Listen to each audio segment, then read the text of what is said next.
Hello all, Knifestyle here, bringing you a knife summary of a knife I have done a review on. The review will be linked down in the description should you want to see the full one. This is the Winterblade Co. Severn, and before I get ahead of myself and forget, I do hope you're having a good day today. I almost forgot to say that. Always say that. Because it's true, I do. I hope you're having a good day. Hopefully you enjoy what you see here. Okay, quick into the summary here. What do we got? What are we looking at? We're looking at a titanium knife with M390 blade steel, and no, that's not Damascus. That is lasered. And can I just say, companies, do more of this. I said it in the review, I'll say it again. This needs to be done more often. If they can just laser some patterns onto blades, like just simple. Don't get too carried away. Don't go crazy to some intricate design. Just something that makes it look clean but elevated. I'd pay an extra $30, $40 for this.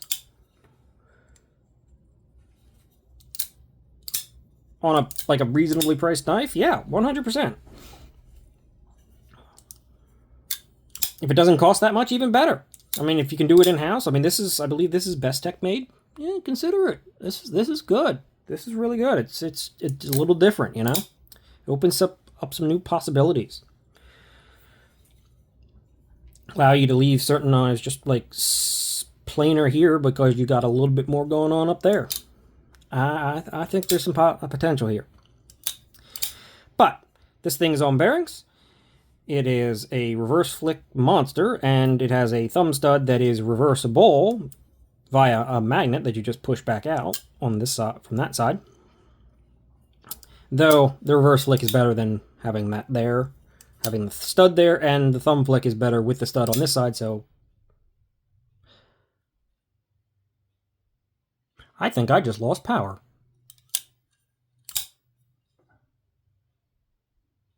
That's a problem. Why did I lose power? And we're back. You know what? That's staying in. Ha! Why not? All right, let's make it real. This is what's really going on. Real-time craziness. So, M390 blade steel, cool finish on that with the lasering, movable thumb stud, great blade shape with this utilitarian sheep's foot blade shape, slightly modified with a slight curvature. Green anode handles, full titanium. They are milled out for weight reduction. You can kind of see in there. The pocket clip is also laser anode.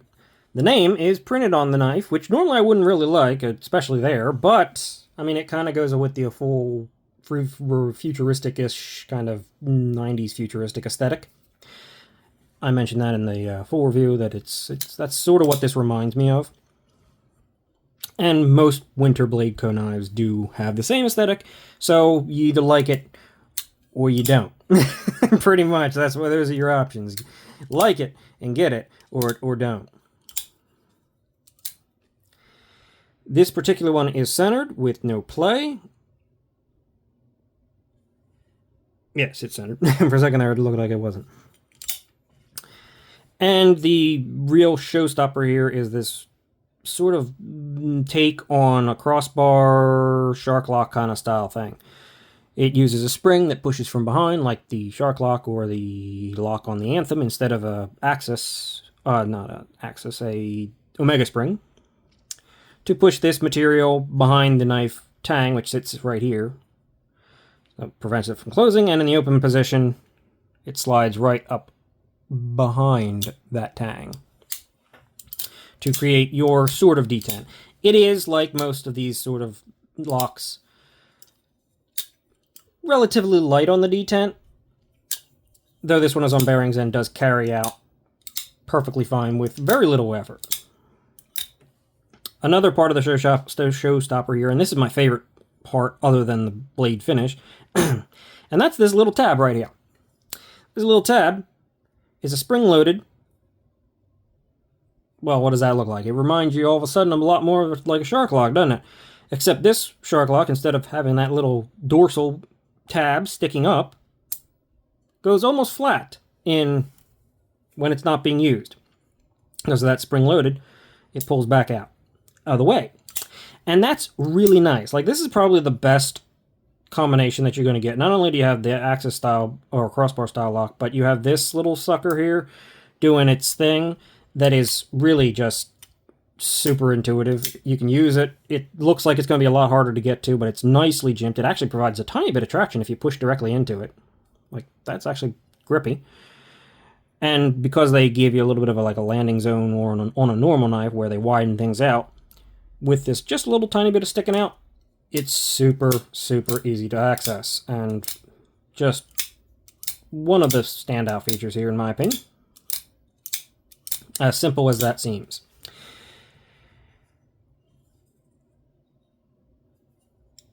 Overall, this knife is a lot more simplistic than some of his Brian Winter's like magnetic driven knives. This one doesn't seem to really use magnets other than the stop pin here. But it's definitely doing its own thing, and it's pretty cool. And like I said, you like the aesthetic, you don't like the aesthetic, but the only complaint I really have is the ergos of this sort of tall body aesthetic. This aesthetic with such a tall body is where my issues come in. If this thing were a little bit like slimmer,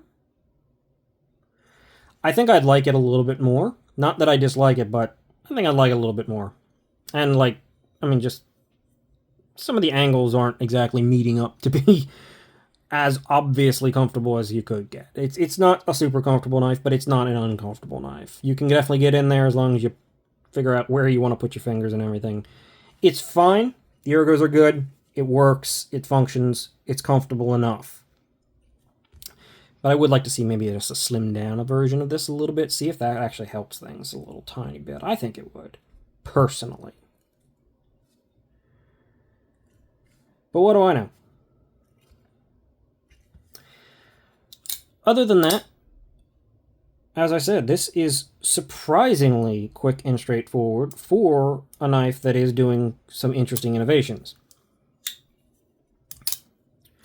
Because you kind of already know what's going on in there with the spring-loaded sort of bar lock. So, yeah. A cool piece. Not one I would honestly have probably gotten. I said this in the review, if it weren't for this particular finish and the way it's been done up in here. It just, I'm waiting for something that's real interesting from him. Like, I know he's working on, I think he's working on a dual action OTF with magnets. Yes, please. 100%, and I think a side opening one too. I'm pretty sure about that. Yeah, I'm definitely going to be getting in on that, but this one's cool. This one's an interesting knife. I like it. I don't know if it's going to stay with me permanently. I really don't carry it. All right, I don't know. It's just not something that's really made it into my pocket too much. Or almost, really, very much at all. This thing is in brand new condition, so I'm going to end things here. Like I said, slightly quicker despite the complex nature of this knife. So, yeah, that's a quick look at the Severn by Winterblade Co. Check out Winterblade Co. He's on Instagram. He's got a site. Maybe I'll link that. Maybe I won't. Who knows? Maybe I'll forget. That's entirely possible. I don't know if this is going to be coming out in the next day or so, or longer than that. Probably longer than that. So, I probably will forget. So, yeah. So, goodbye. That's it. See ya. Hopefully you saw something that you liked, or hopefully this was interesting. It's an interesting knife regardless, right? Just fun. Oh, one last thing I wanted to say. And I mentioned this again in the full review, but I remember this now. The tooling in these, it's all T8 hardware, which is really nice, and the plunge grind is, like, amazingly good.